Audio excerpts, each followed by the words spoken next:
Terima kasih kepada semuanya ya sudah mengikuti dan berpartisipasi aktif. Nanti saya harapkan seperti itu ya untuk mengikuti kegiatan bedah buku ini yang memang spesial nak ya. Ini baru pertama yang diadakan oleh SMP atau NSA, baru pertama seingat saya. Terkhusus ini bedah buku merupakan salah satu yang membedah adalah salah satu guru yang ada di SMP NSA, yaitu Mr. Denny. Mr. Denny ini berprofesi sebagai tenaga pengajar bahasa Indonesia juga, sama seperti Mr. Inang. Ya. Nah, nanti harapan saya atau harapan kami semuanya bisa mengikuti dengan baik, ya, tidak ada melakukan aktivitas di luar dari kegiatan yang bedah buku ini. Ya. Terus kemudian sebagai untuk melancarkan kegiatan ini, ya, Mr. sudah share di wali kelas masing-masing worksheet yang akan kalian kerjakan nanti, ya. Jadi kalau misalkan belum terima di grup kelas, silakan ditanyakan ke wali kelas, minta di wali kelas supaya segera share worksheetnya, ya. Langsung nanti setelah dari selesainya acara, kalian bisa mengisi langsung secara online, ya. Kemudian saya harapkan selama kegiatan ini semuanya kameranya di-on-kan, tidak ada yang di-off-kan. Nanti Mr. Inang akan secara ya enggak tahu pukul berapa, di menit keberapa Mr. Inang akan share satu-satu, cek satu-satu sudah dibuka apa belum, ya. Ini kebanyakan masih ditutup, ya. Oh, sudah berubah semuanya, ya. Nah, peserta tercatat di sini tuh 186. Ya, seharusnya lebih dari itu, masih berproses semuanya ini. Ya, mungkin seperti itu, ya. Ini sekali lagi ya, manfaatkan sesuatu yang luar biasa. Ini yang baru pertama kali kita adakan, ya, terlebih dari perpustakaan atau SMP NSA ya membuat kegiatan semacam ini. Nah, besoknya juga ada kegiatan lagi, yaitu kalau besok itu adalah sex education oleh Dr. Dodi, kemudian storytelling atau dongeng dari Mas Handoko, ya, Surabaya, kemudian tips dan trik berkomunikasi bahasa Inggris yang baik, ya, oleh Mr. Ramdan sama Mr. Matthew, ya. Itu untuk mungkin seperti itu yang bisa saya sampaikan sebagai prolog, ya.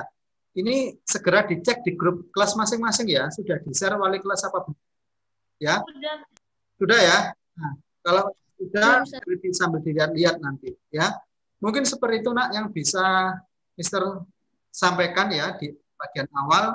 Nah, kemudian acaranya saya serahkan ke Mr. Agus. Saya serahkan ke Mr. Agus. Silakan, Mr. Terima kasih, Mr. Inang. Selamat siang, anak-anak. Apakah dengar suara saya semuanya? Dengar, Mister. Dengar. Dengar, ya? Dengar. Ya. Terima kasih atas partisipasinya dalam acara book review di Tanah Lada. Sebelum kita memasuki acara, Mister kenalkan dulu. Untuk yang kelas 7 ini mungkin belum kenal ya sama Mister Agus, ya. Ya, perkenalkan, saya Mr. Agus, pustakawannya SMP NSA. Kemudian sebelah kiri saya, kalau di layar itu sebelah kanan, ya, ini Mr. Denny. Mungkin kelas 7, kelas 8 Mr. Denny ngajar, ya.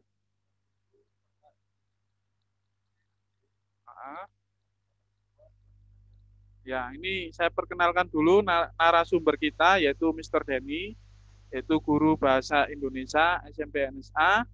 Sebagai narasumber, sebelah kanan saya, yaitu Miss Ana, sebagai pembaca. Kenapa kita hadirkan narasumber dengan pembaca? Biar nanti saling melengkapi dari sudut narasumber, juga dari sudut segi pembaca. Seperti itu. Untuk spoilernya, ya mungkin Mister bisa ceritakan sedikit. Jadi tokoh utama dalam novel Di Tanah Lada ini yang saya tunjukkan, yaitu Salva dan P.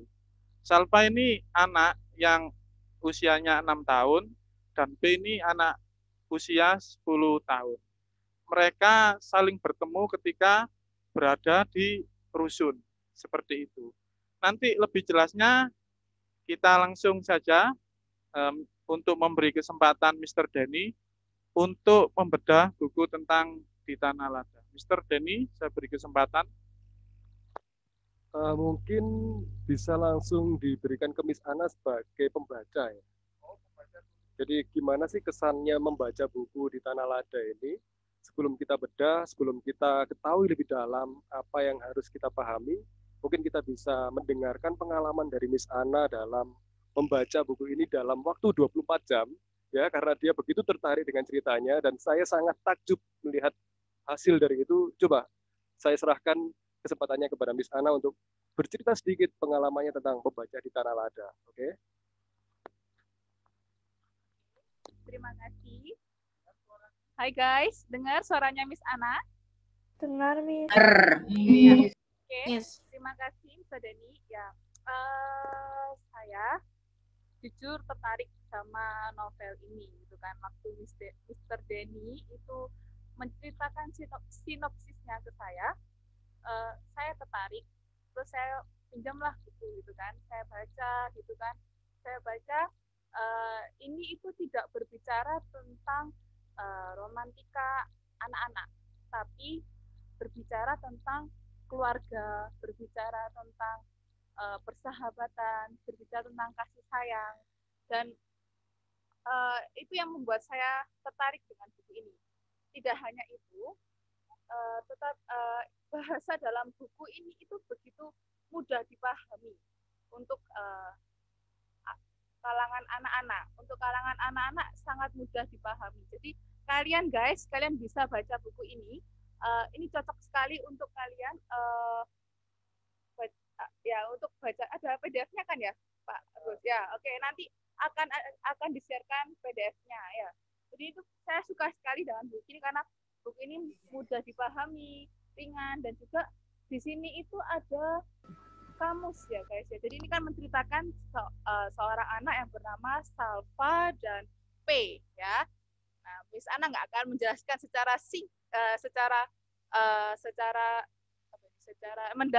mendalam, nanti kalian baca sendiri ya. Kalau hanya mendengar review tanpa membaca itu kurang ya, betul lah, kurang kan. Nah, jadi harus membaca sendiri. Nah,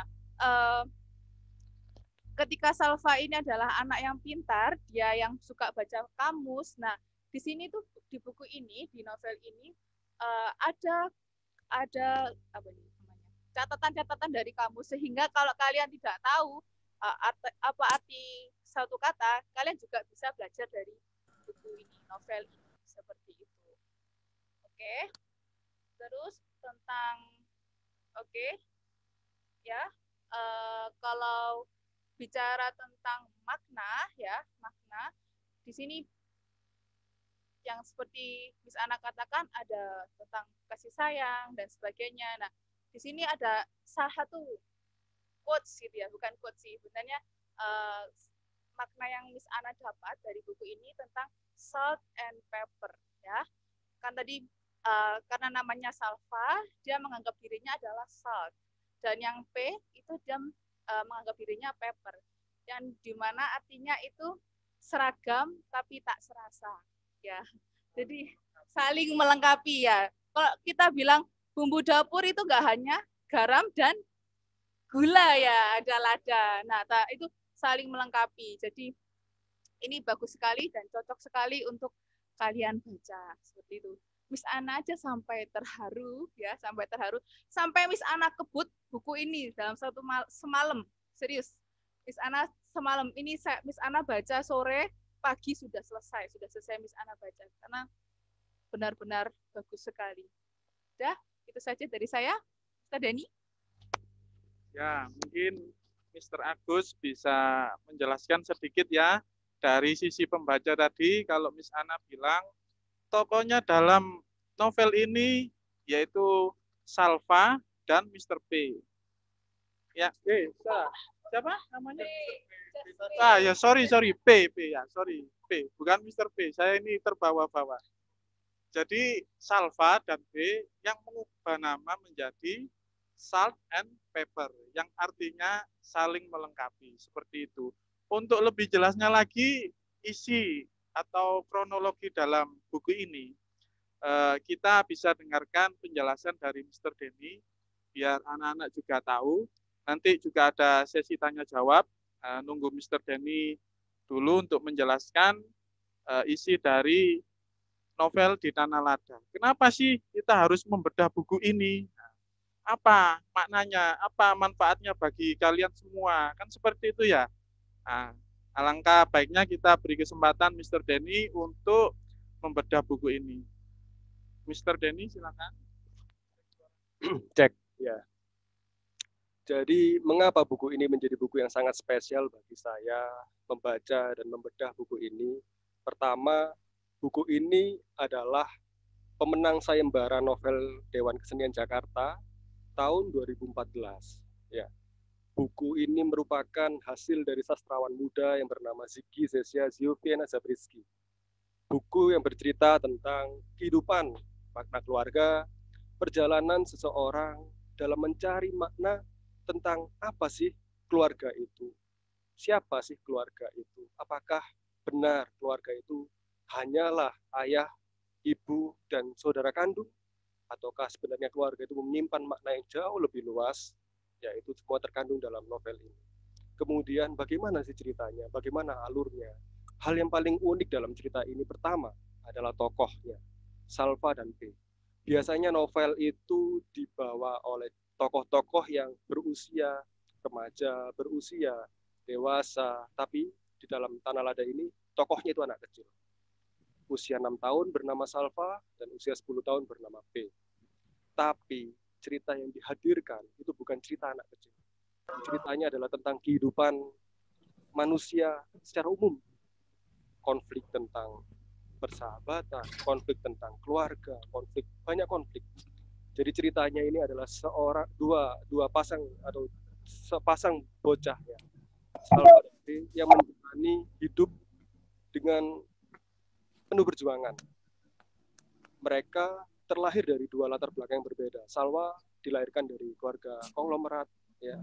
P dilahirkan dari keluarga yang berantakan. Salva kenal siapa ayah ibunya, tapi P tidak tahu siapa ibunya. Tapi suatu hari mereka berdua bertemu di pinggir jalan. Mereka bertanya, "Kamu siapa?" kata P. "Aku Salva." "Kamu ngapain di sini?" "Aku cari ayahku, aku cari mamaku." "Memang ayahmu dan mamamu di mana?" "Dia pergi." Pertemuan ini diawali dengan karena kondisi mereka diabaikan oleh orang tua. Akhirnya mereka merantau, mencari makna. Di mana ayah, di mana ibu, terus merantau, mencari, berlintas daerah, berlintas wilayah, hingga akhirnya mereka ingin menyeberangi pulau hanya untuk menuju suatu tempat yang dinamakan sebagai Tanah Lada. Nah, Tanah Lada, apa sih Tanah Lada itu? Dalam perjalanan mencari makna itu, Salva dan P terus bertemu dengan konflik-konflik hidup.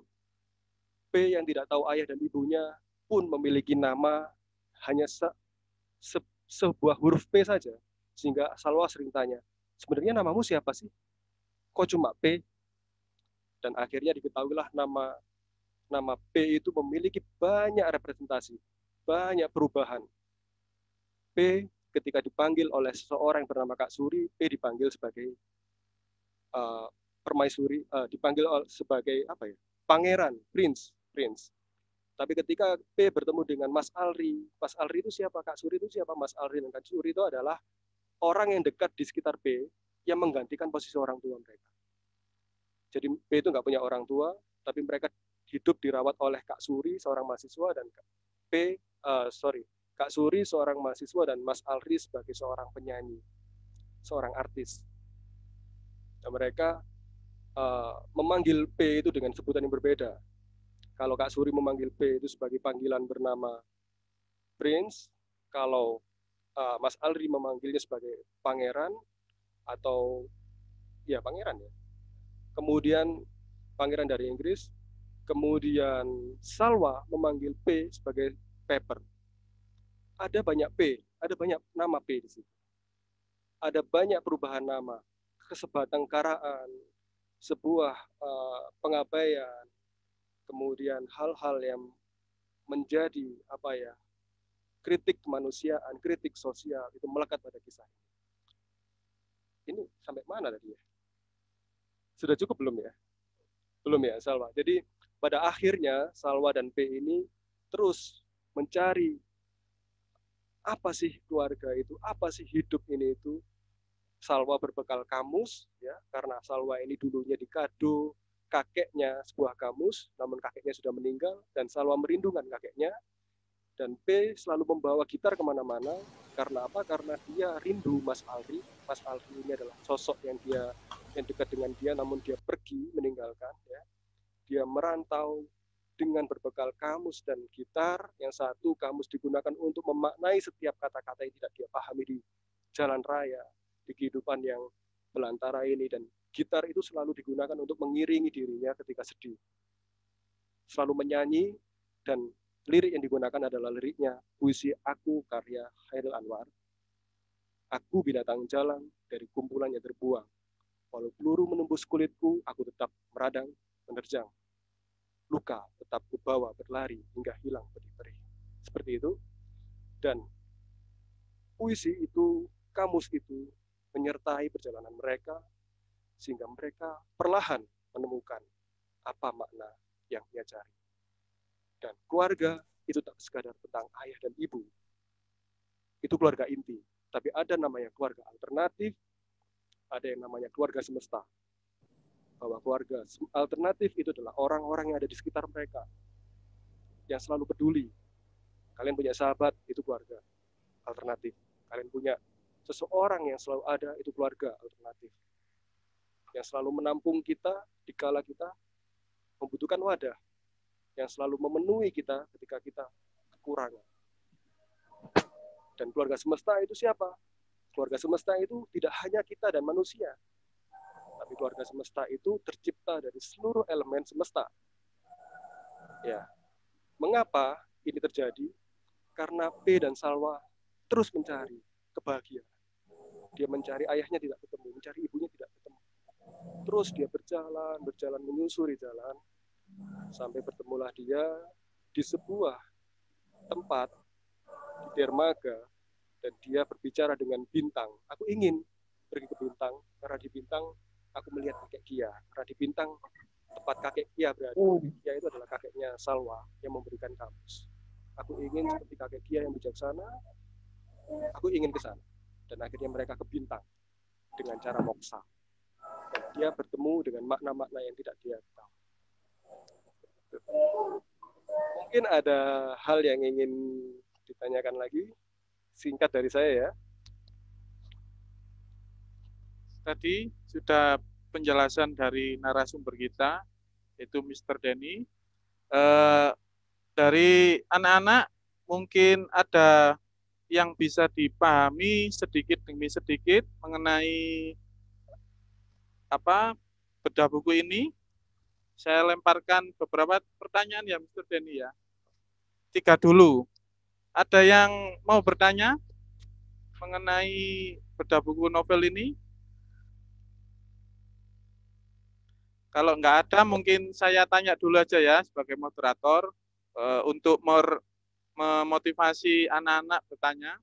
Mr. Denny, ini saya tanya ini, ada beberapa catatan. Saya juga ikut baca ini. Meskipun bacanya ya sedikit-sedikit memahami, tapi yang penting kan saya membaca. Nah, pertanyaannya gini, Mr. Denny, mengapa buku ini harus dibaca dan dibedah, Mr. Denny? Menurut Mr. Denny gimana? Oh iya, saya lupa menyampaikan mengapa buku ini harus dibaca. Sebenarnya jawaban ini baru bisa saya penuhi setelah saya 2 tahun proses pembacaan. Agak lebay. Miss Ana saja 1 hari selesai. Saya 2 tahun hanya untuk memaknai satu buku ini. Ya jujur saja buku ini adalah buku objek skripsi saya ketika masih kuliah. Dan saya baru bisa menyelesaikannya 2 tahun. Bukan karena saya nggak bisa mengerjakan skripsi. Ya. Jujur saya mengerjakan skripsi hanya waktu 1 bulan selesai waktu itu. 3 bulan lah total. Tapi proses memaknainya itu 2 tahun. Mengapa perlu dibaca? Jawabannya adalah di dalam buku ini, kalian akan belajar tentang cara menafsirkan cinta.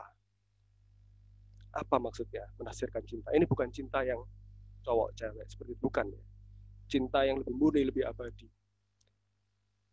Saya lebih bisa mendalaminya lagi ketika saya kehilangan sosok yang saya cintai. Ayah saya. Pergi selamanya. Seumur hidup saya tidak pernah bisa menampung rasa cinta itu. Saya tidak pernah bisa tertawa bersama, saya tidak pernah bisa menghabiskan waktu bersama. Kesibukan ayah saya itu sangat padat dan saya tidak pernah bisa berquality time, tidak bisa berkualitas waktu dengan ayah saya. Ternyata menafsirkan cinta itu perlu ilmu, perlu pemahaman. Di dalam buku ini Salwa dan P itu kehilangan sosok ayah. Kehilangan bukan arti ayahnya pergi, bukan, tapi ayahnya tidak peduli dengan anak-anaknya. Ya saya berpikir bahwa itu sama dengan saya. Awalnya seperti itu. Tapi ternyata semua kekecewaan, semua kebencian, semua hal-hal yang terjadi dalam hidup kita yang menimbulkan luka, kecewa, itu selalu punya alasan. Itu selalu punya alasan. Kalian pernah bersedih, kalian pernah kecewa dengan orang lain, kalian pernah benci dengan orang lain. Jujur, karena kalian pasti cinta orang itu. Dan berharap orang itu selalu ada. Oleh karena itu kalian kecewa dan benci.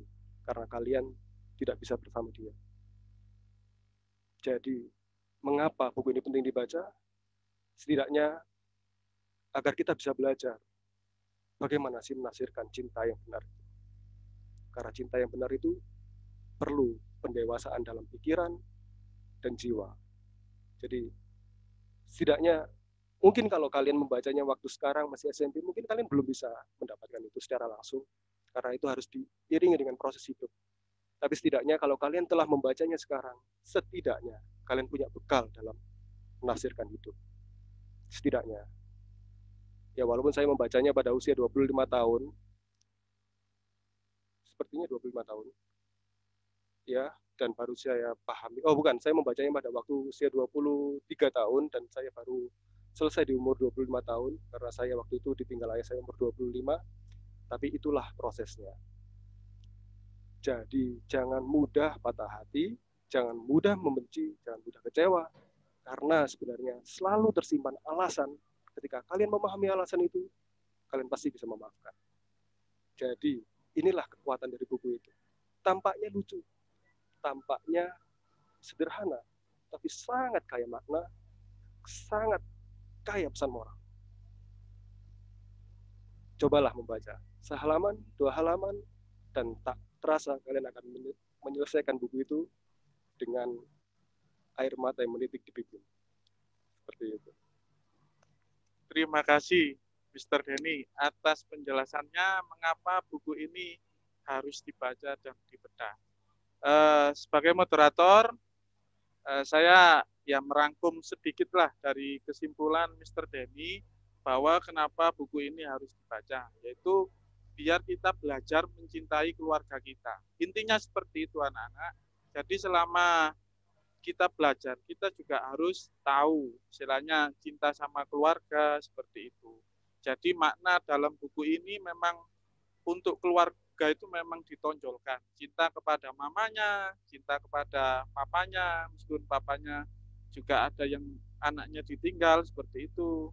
Kemudian cinta kepada kakeknya, neneknya, dan orang-orang sekitar. Seperti itulah kesimpulannya yang sangat padat. Jadi kita untuk membaca buku ini, kesimpulannya seperti itu. Ada pertanyaan dari anak-anak? Mr. Denny? Kalau belum ada, mungkin sebagai pembaca, Miss Ana juga saya beri kesempatan untuk bertanya kepada Mr. Denny. Silakan. Ya. Oke, ya, Mr. Denny, kan Mr. Denny sebagai pembedah buku ya. Tadi saya bilang ada salt and pepper. Ya, kalau menurut saya salt and pepper ini serasa tapi seragam tapi tak serasa. Nah, menurut Mr. Denny, ya, menurut Mr. Denny yang sudah baca 2 tahun ya, baca buku itu 2 tahun, sedangkan saya hanya baca buku 1 hari saja ya. Itu apa sih makna dari salt and pepper menurut Mr. Denny? Itu aja, Mr. Terima kasih, Mr. Ana.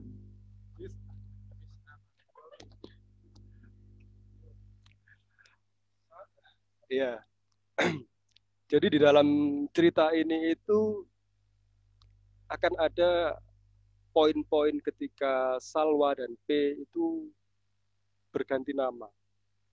Kalian kalau masih kecil pastilah punya nama panggilan masing-masing, nama sayang istilahnya. Kalau saya sama Pak Agus mungkin panggilannya apa ya? Bro gitu. Brother gitu. Kalau saya dengan Miss Ana ya sama ya, gak ada panggilan sayang ya. Gak boleh ya. Tapi intinya begini. Salwa dan P itu suatu kali dia yaitu memanggil nama masing-masing dengan sebutan. Karena apa? Karena Salwa itu ingin P itu punya nama. Bukan cuma P gitu. Dia pengen P itu punya nama. Sehingga ketika Salwa ada di hotel, di restorannya hotel, dia melihat bumbu dapur di meja. Dia melihat ada tulisan S dan P. Ini kok mirip dengan kita ya? S ini Salwa, P itu P. Terus akhirnya dia berpikir untuk gimana kalau aku memanggil kamu pepper dan aku salt, garam. Gitu. Terus di sana tanya, terus apa keterkaitannya antara salt dan pepper? Jadi Salwa dan P itu kan sahabat. Ya. Sahabat. Hidup semati bahagia, katanya begitu. Di ending ceritanya itu makna yang disampaikan seperti itu. Salt itu garam. Pepper itu lada. Ya, merica. Merica, ya. Ladaku itu ya. Oh ya. Nggak pakai merek ya. Jadi garam itu asin, merica itu pedas, tapi menghangatkan tubuh. Gitu. Tapi lada dan pepper itu memiliki sejarahnya masing-masing. Sorry, bukan lada dan pepper ya. garam dan lada itu memiliki sejarahnya masing-masing. Kalau dalam buku ini, garam itu pernah lebih berharga daripada emas di zaman kolonial di Eropa. Ketika emas belum ditemukan sepertinya. Jadi sebelum emas itu ditemukan, garam itu nilainya lebih tinggi dari emas. Artinya apa? Bahwa garam itu pernah menjadi benda berharga di bumi ini. Dan itu menjadi representasi oleh Salwa. Salwa, salt, S, itu merupakan apa? Sosok yang berharga buat P. Sedangkan pepper, lada, itu adalah apa? Hangat, ya, menimbulkan kebahagiaan. Nah, bagi Salwa, P itu pepper, menghangatkan, dia memberikan kebahagiaan. Ibarat kalau makan pakai lada itu lebih utuh gitu. Sedangkan bagi pepper, bagi P, Salwa itu garam, itu adalah suatu hal yang berharga. Seperti itu. Sebenarnya, ketika kita sudah menemukan sosok atau keluarga alternatif, sahabat, orang-orang di luar keluarga inti, ketika kita merasa utuh dengan mereka, sebenarnya kita telah menemukan kepingan hidup kita. Walaupun, ya ini tidak ngomong tentang sepasang kekasih, tapi walaupun siapapun sahabat, ketika kita semakin menemukan kepingan-kepingan itu, hidup kita akan semakin utuh. Gitu. Perluas sahabatmu, perluas jangkauan itu, dan jadikan semua dalam aspek kehidupan ini jadi keluarga. Walaupun dengan lingkungan. Kenapa? Karena kau tidak akan pernah melukai keluargamu. Ketika kau menjadikan lingkungan semesta ini sebagai keluarga, kau akan menjaganya selamanya. Dan itu menyatu dalam diri. Seperti itu. Terima kasih Mr. Denny. Jadi kesimpulannya seperti ini, anak-anak, Mister bisa simpulkan bahwa nama salt and pepper itu istilahnya nama ini ya, nama persahabatan lah. Seperti itu ya Mister Denny ya. Nama persahabatan yang saling melengkapi, seperti Salwa mungkin dari keluarga yang mampu, dan P ini, pepper ini dari keluarga biasa. Jadi saling melengkapi yaitu ketika dia berteman. Seperti itu kesimpulan. Sekali lagi saya buka pertanyaan buat anak-anak. Ada yang bertanya dari kelas 7 mungkin? Tidak. Mungkin. Ya, Mr. Agus. Ya, Mr. Inang, terima kasih. Ya, saya ingin bertanya, Mr. Agus. Ya. Ya, suara saya jelas ya? Jelas sekali, Mr. Inang. Ya, menarik ya novel atau buku di Tanah Lada ini ya. Saya tadi sudah menangkap salah satu poin ya yang disampaikan oleh Mr. Den selaku pembedah buku mengenai memaknai sebuah cinta. Ya, Mr. ya? Ya, benar. Memang dari sudut pandang yang berbeda memaknai sebuah cinta. Ya, memang memaknai sebuah cinta itu ya rumit, ya tidak ya. Tetapi dengan memaknai cinta yang sebenarnya, kita bisa mengetahui apa yang menjadi passion kita, sehingga kita bisa menjadi orang yang luar biasa di kehidupan ini. Nah, yang ingin saya tanyakan Mr. Denny, nilai pendidikan apa yang menurut Mr. Denny bisa diambil dari buku tersebut? Nilai pendidikan apa yang bisa diambil dari novel tersebut ya, Mr. Inang? Ya, novel tersebut yang bisa mungkin di sini generasi-generasi muda supaya lebih semangat lagi berkaitan dengan kalau kita hubungan dengan novel tersebut. Oke, terima kasih Mr. Inang. Jadi pertanyaannya tadi apa Mr. Denny, nilai pendidikan apa yang didapatkan dari novel ini ya?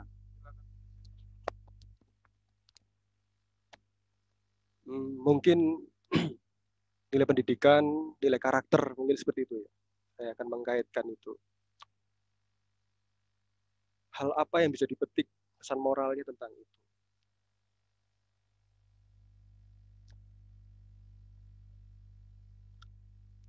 Mungkin tentang kesabaran ya dalam berproses. Karena dalam mencapai kesejatian, dalam mencapai hasil atau prestasi, atau pemaknaan, atau pemahaman, anggap saja paham. Kita bisa paham sesuatu, itu perlu proses. Perlu ilmu, perlu perjalanan, perlu waktu. Kadangkala di zaman yang instan ini, kita terburu-buru untuk mencapai hasil dengan kapasitas yang tinggi, namun dengan intensitas waktu yang cepat. Tapi di dalam novel ini, bagaimana Salwa dan P itu berusaha memahami tentang cinta tadi, tentang keluarga. Itu dia menghabiskan begitu banyak waktu, menghabiskan begitu banyak kejadian untuk bisa paham satu hal. Gitu. Jadi kalau kita yang saat ini hidup dalam serba digital, serba instan, serba cepat, jangan sampailah melupakan proses. Tidak ada yang lebih tangguh dari proses. Karena kalau kita tidak bertahan dalam proses, kita tidak pandai beradaptasi, kita tidak pandai untuk memahami perubahan, dan kita tidak bisa bersahabat dengan itu semua, saya rasa kita akan tergilas. Jadi ya, seperti itu. Mungkin bisa ditambahkan. Jadi kesimpulannya anak-anak, maksudnya Mr. Den itu proses kesabaran. Bisa dipetik dalam proses pembelajaran kita. Kita itu harus sabar, seperti itu.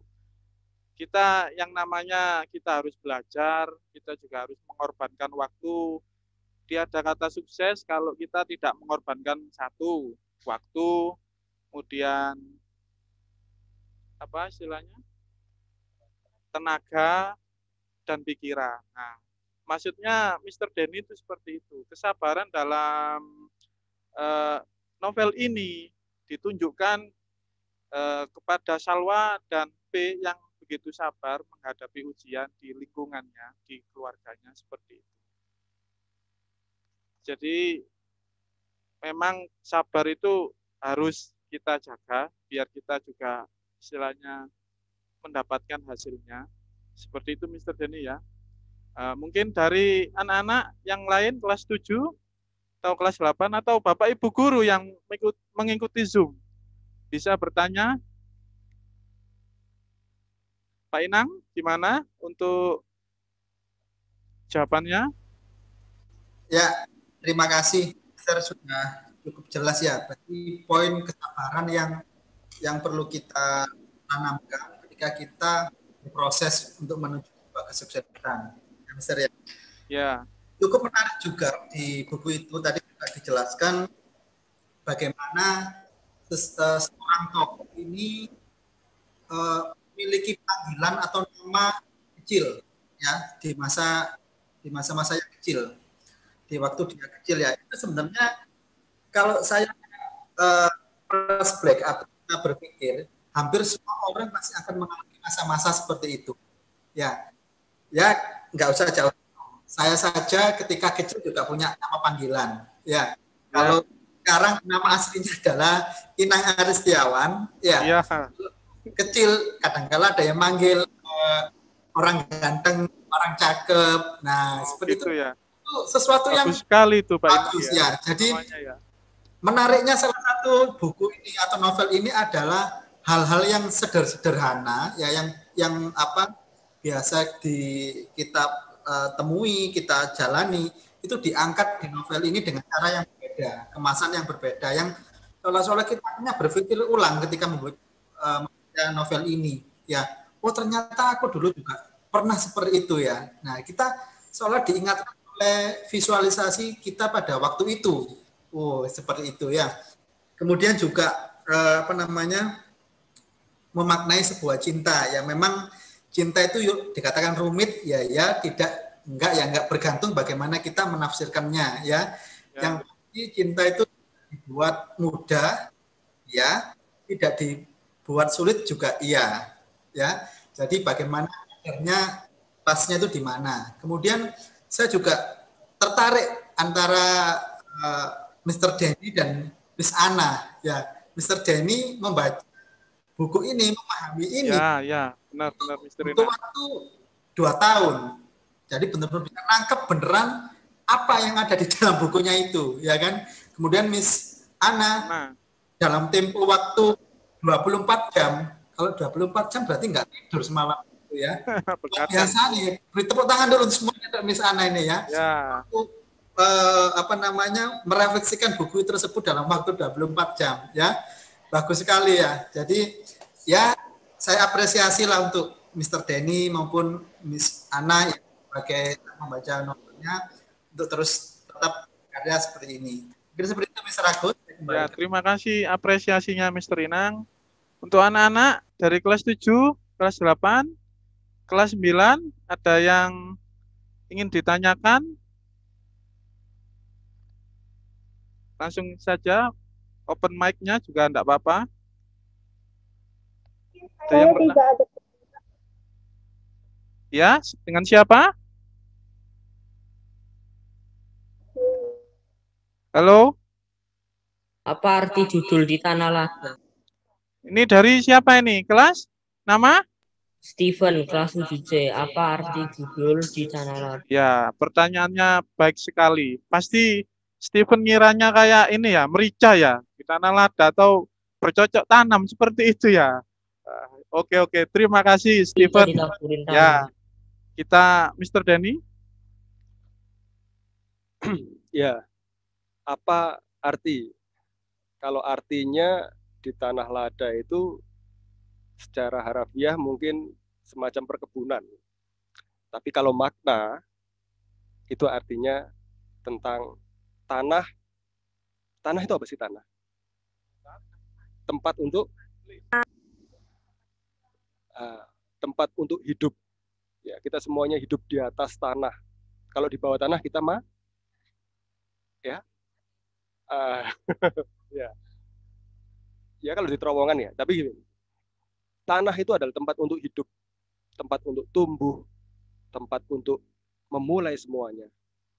Lada itu artinya hangat, bahagia. Jadi kalau artinya apa sih di tanah lada?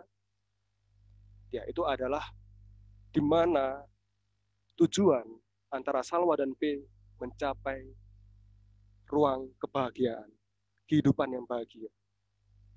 Perjalanan mereka itu untuk mencari ayah dan ibunya itu tiba di tanah lada, dilalui dengan proses-proses.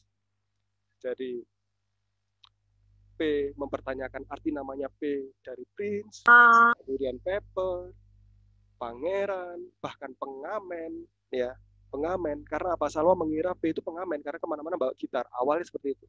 Kemudian sampai pada akhirnya mereka P ini bernama Patibrata Praharsa, yang artinya apa? Sehidup semati bahagia.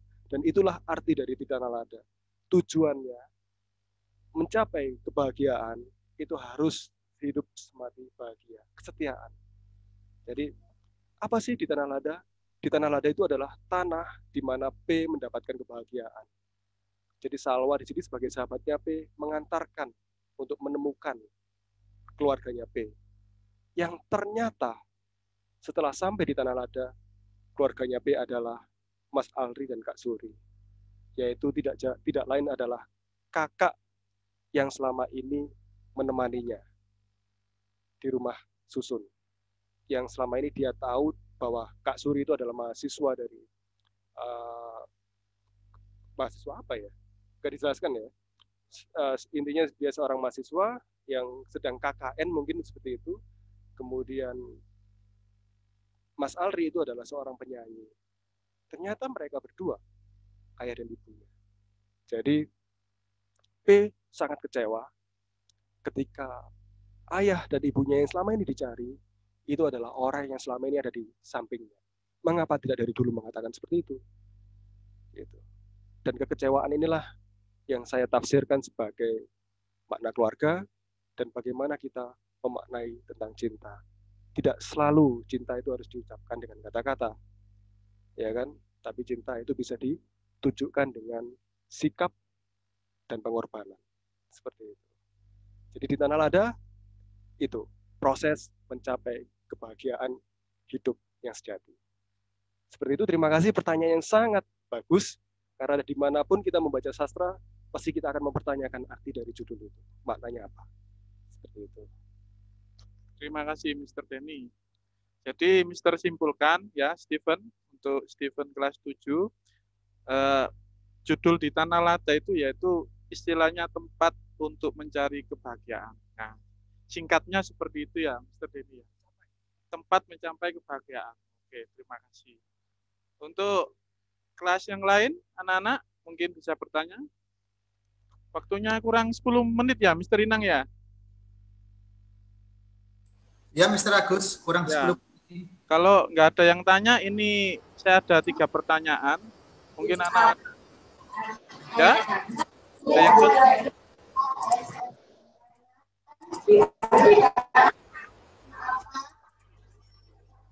kalau nggak ada. Ya. Dengan siapa? Halo?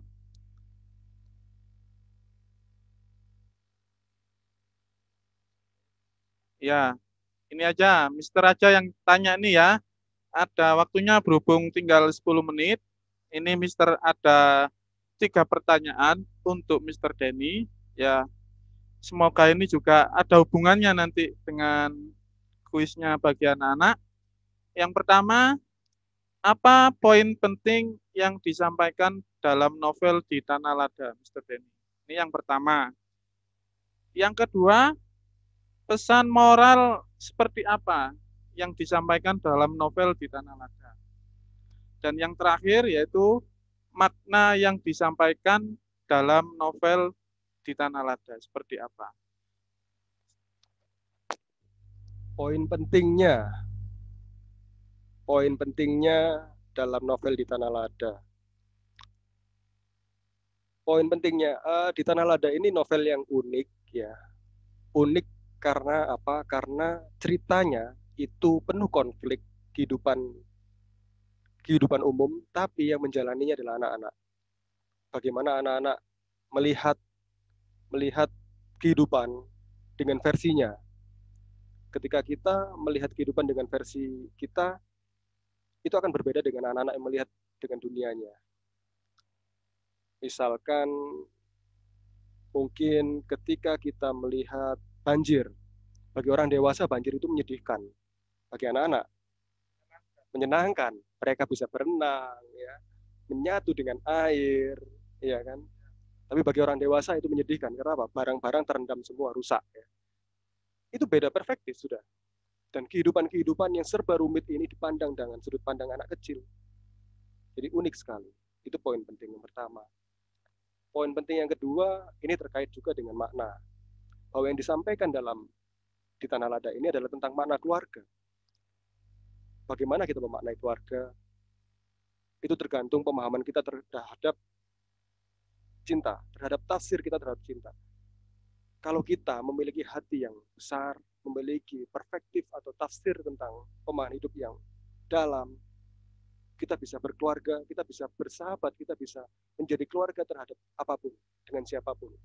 Dengan keluarga kita, dengan orang-orang di sekitar kita, bahkan dengan alam semesta.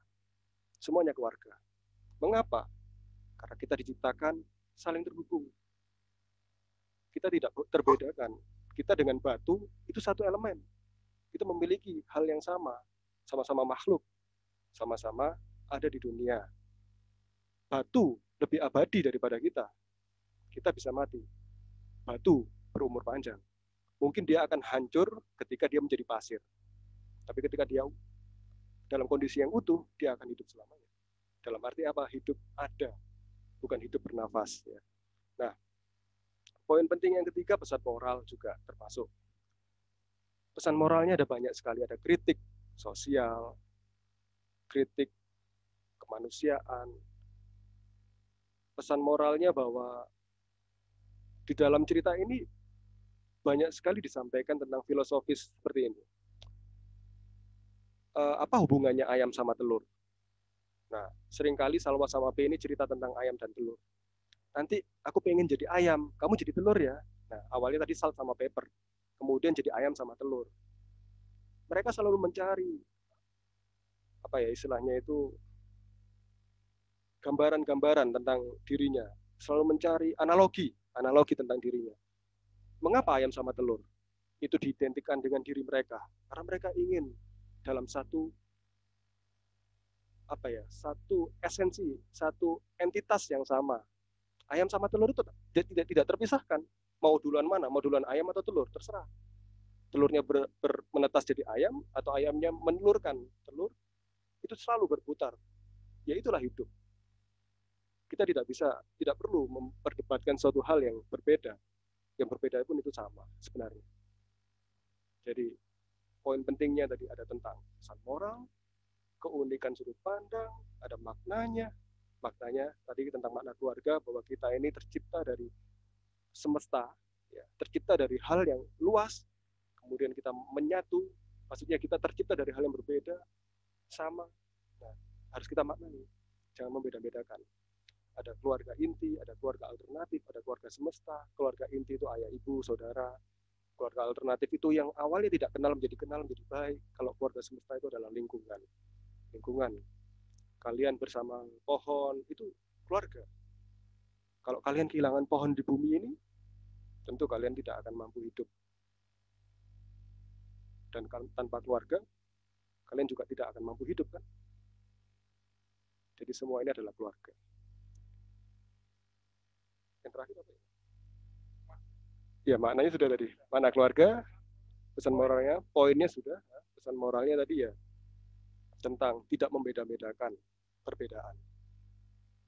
Karena kalau kita bisa mencari intinya, irisannya, semuanya itu memiliki irisan yang sama. Gitu.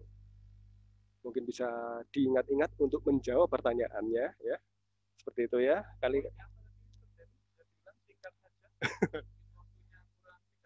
Oke, poin poinnya adalah tentang keunikan sudut pandang, ya. Ya, kemudian pesan moralnya adalah tentang menghargai perbedaan, ya, humanisme, ya.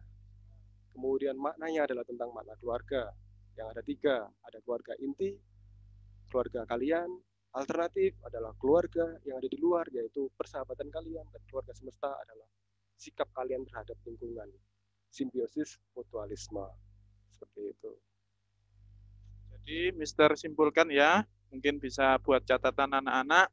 Poinnya dalam novel ini yaitu sudut pandang ya, Mister Denny ya. Sudut pandang. Untuk pesan moralnya yaitu tentang persahabatan, cinta, dan keluarga. Benar ya? Untuk makna yang disampaikan dalam novel ini tadi apa, Mister Denny? Tentang keluarga inti, keluarga alternatif ya, dan semesta.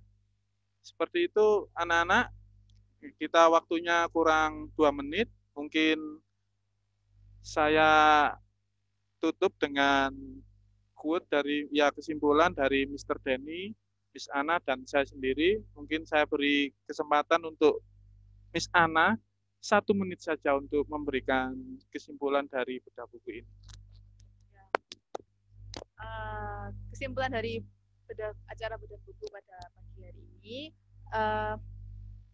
jadi intinya kan harus baca ya anak-anak ya, harus baca novel ini. Novel ini tadi sudah dikatakan bahwa bagaimana cara menemukan arti persahabatan, kekeluargaan, dan kebahagiaan ya.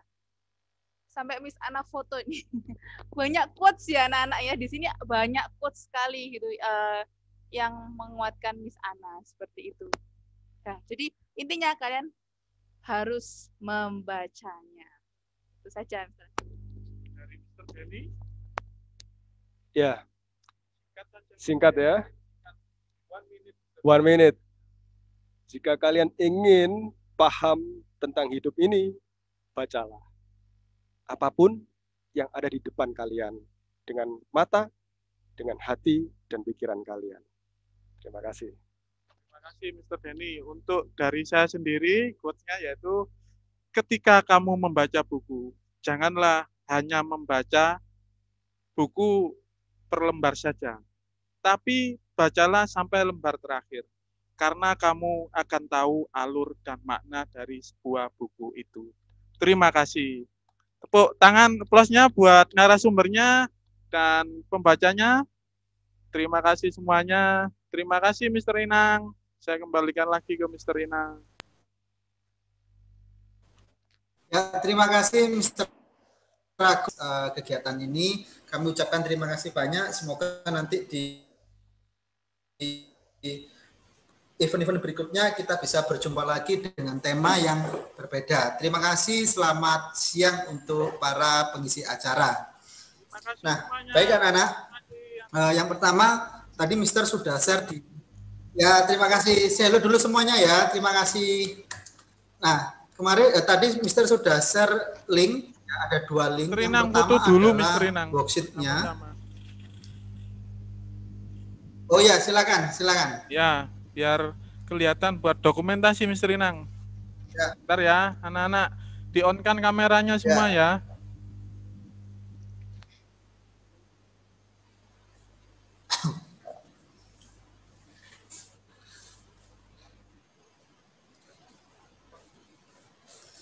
Ini background kita di perpus ya anak-anak ya. Perpus kita tampilannya Untuk sudah Mr. Eka berbeda. bisa Mungkin minta kelas di screenshot kan pesertanya Mr. Eka.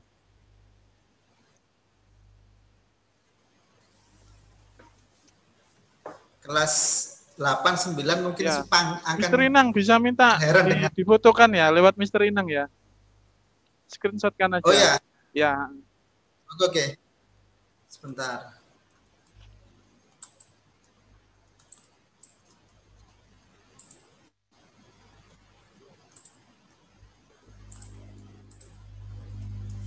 Siap ya?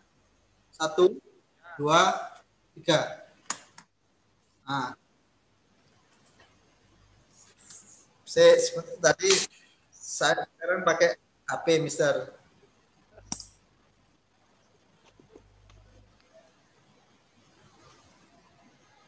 1, 2, 3.